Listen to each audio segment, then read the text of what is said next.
In order to move photos and videos to SD card on your Android via gallery, it's quite easy to do so. First of all, open up your gallery. Now choose the desired content. So the desired photos and videos. I'll just move a little of those. Now press more and press to move to album. Now let's press create. Create a new album.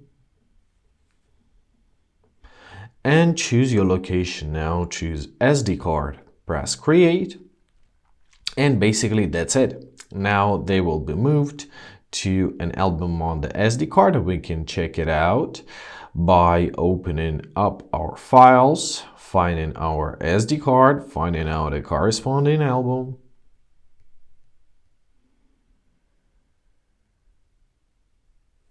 Right, and finding out our files. Basically, that's it. I hope this video was helpful. Thank you so much for watching. Have a great day and please consider subscribing to our channel.